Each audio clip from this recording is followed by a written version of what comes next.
कल होली और जुमा के तनाव के चलते देश के 4 राज्यों में हिंसा भड़क उठी।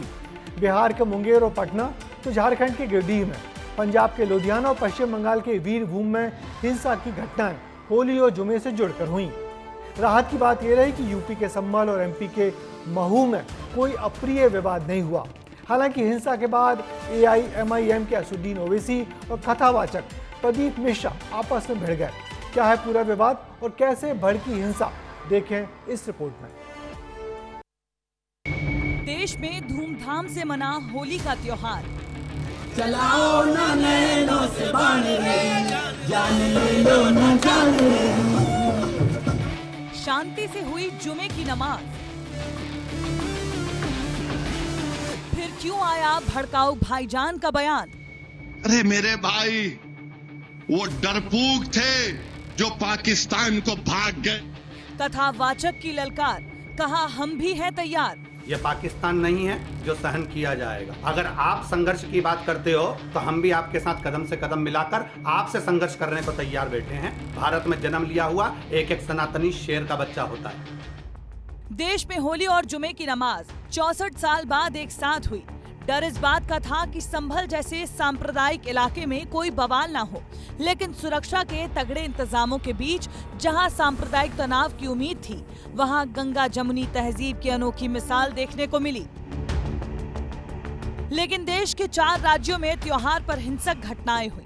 बिहार के मुंगेर में हिंसा में एक एएसआई की मौत हो गई। झारखंड के गिरिडीह में 2 गुटों में पथराव के बाद दुकान और बाइक में आग लगा दी गई। पंजाब के लुधियाना में 2 समुदायों के बीच ईंट पत्थर चले और वहीं बंगाल में हुई हिंसा के बाद 17 मार्च तक के लिए इंटरनेट बंद कर दिया गया। यानी जहां हिंसा की उम्मीद तक नहीं की जा रही थी, वहां माहौल बिगड़ा, और जहां सांप्रदायिक तनाव का माहौल होना था, वहां हिंदू मुस्लिम एकता की मिसाल देखने को मिली।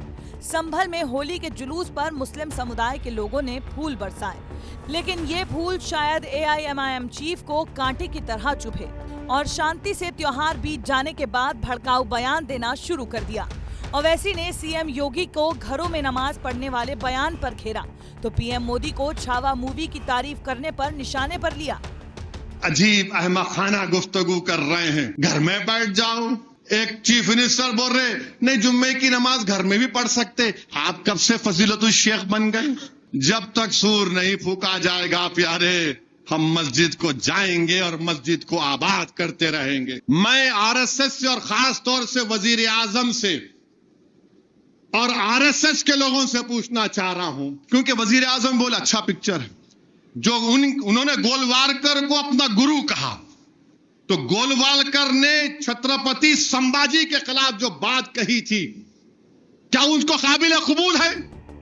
आरएसएस से लेकर प्रधानमंत्री मोदी तक को घेरने में ओवैसी ने कोई कसर नहीं छोड़ी, लेकिन शायद उनके कानों तक उन्हीं के आवाम की आवाज नहीं पहुंची होगी, जो इस बार उत्तर प्रदेश में सीएम योगी की तारीफ करते नहीं थक रही है। लोग भाईचारे की मिसाल दे रहे हैं और सीएम योगी का शुक्रिया अदा कर रहे हैं। आजाद भारत में मुसलमान आजाद है। गुजिया खाने हम जाते हैं और यह हमारे यहाँ खीर खाने आती, भाईचारा बना हुआ, ऐसी कोई बात नहीं। यह नमाज भी हो गई, होली भी हो गई, मस्जिदें ढकी गई, ये भी प्रशासन की पहल बढ़ गया। देश में होली और जुमा एक साथ पड़ने पर खूब बयानबाजियां हुई थी, लेकिन जब शांति से त्योहार बीत गया, तब ओवैसी का भड़काऊ बयान आना एक नई बहस को जन्म देने जैसा ही है। ब्यूरो रिपोर्ट, विस्तार न्यूज।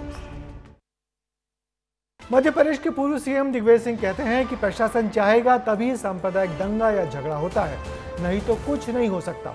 और वही वजह है कि संभल के अलावा यूपी के सभी शहरों में योगी प्रशासन ने सख्ती बरती और सभी जगह शांति से होली और जुमा गुजर गया। वैसे कई शहरों में होली खेलने वालों ने जुमे से लौट रहे लोगों पर फूल भी बरसाए और कई कस्बों में हिंदू मुसलमानों ने मिलकर भी होली खेली है।